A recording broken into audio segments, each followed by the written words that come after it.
Good morning, basketball fans. It's the Big South Conference Championships Day. Today, 4 teams will battle it out for 2 titles and the chance to go to the NCAA tournament. And if you're a Longwood Lancers fan, you get to experience that thrill not once, but twice, and for the first time ever. Syracuse isn't done with road games just yet. They're going to hit the road this weekend and head down to Blacksburg, Virginia, where they will take on the Virginia Tech Hokies. And now let's move to the ice. And Q, we are the champions because the women's ice hockey team has a lot to celebrate. And in more women's basketball news, 2 very close games with fights to the finish in the Elite 8. The Syracuse women's basketball team extended their winning streak to 5 after beating Clemson 86-46 tonight in the Carrier Dome.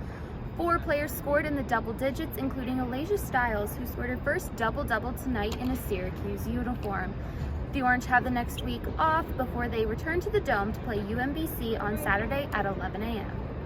And now to end out our sports segment, we head back to Syracuse, this time on the ice for the Syracuse Crunch and Utica Comets game. The Special Olympics is a competitive environment, and not everyone can win a medal. Despite that, the athletes work hard and have fun, even if they don't bring home the gold. Thanks, guys. This weekend was full of good, old-fashioned family fun. The Coffee King Cafe opened up back in July, but business has not been going quite as planned. The company signed up for the voucher program in hopes that it would bring more customers to their store. But don't get too comfortable with this warm weather. It's not here to stay.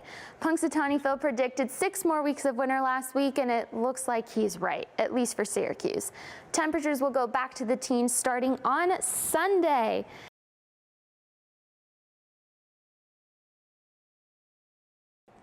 Good morning, everyone. Senior night and a large comeback turns to a solid win. Welcome back to sports. I'm Allison Turner. It was a big weekend in Carrier Dome filled with some highs and some lows.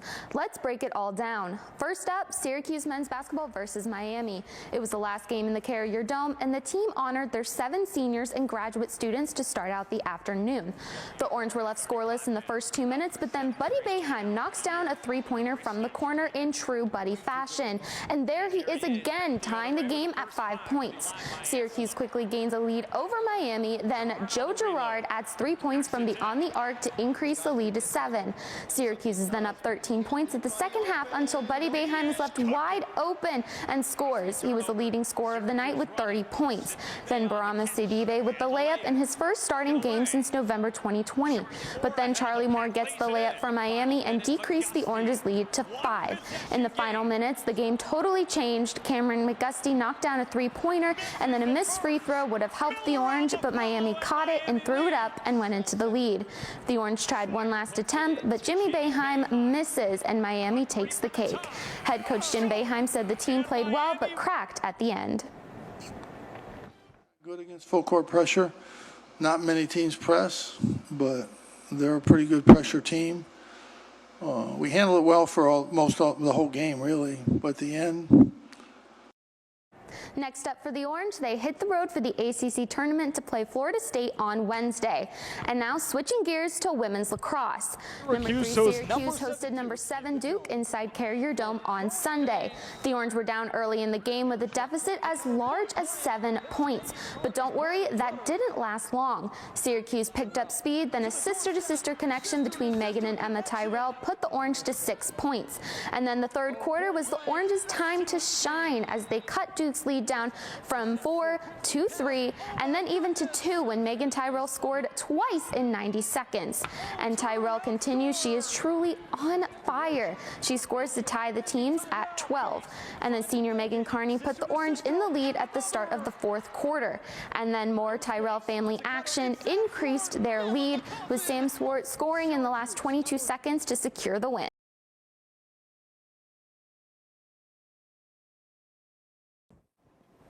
Thanks, guys. The On Center was full of Syracuse spirit this weekend as over 500 community members and the Syracuse basketball team gathered in person for the first time in 2 years for the annual Miss Orange Fan Luncheon.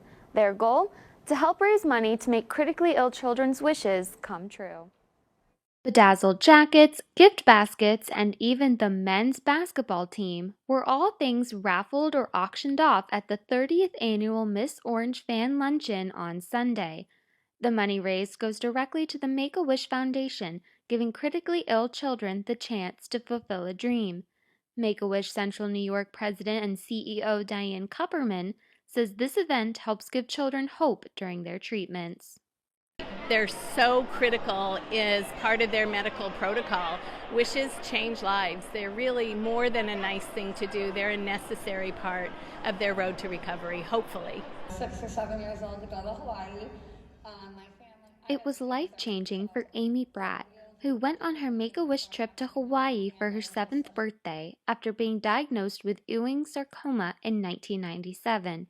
She said it gave her the chance to feel like a normal kid again. That was just an incredible experience for my whole family, going from hospitals and IVs and road trips for surgeries to just getting to go and have fun and to be a family together without any other worry. It was an amazing experience. It definitely held us together during some really hard times. The Miss Orange Fan Luncheon has been helping grant wishes like Amy's for 30 years. Syracuse men's basketball head coach Jim Boeheim started the event in 1992 to give back and help give children something to smile about. It all goes, to kids who really need it and benefit from it, and get a once-in-a-lifetime experience. Make-A-Wish is just no better organization for kids. The event has raised over $2 million to date and has made hundreds of wishes come true. For Mornings on the Hill, I'm Allison Turner.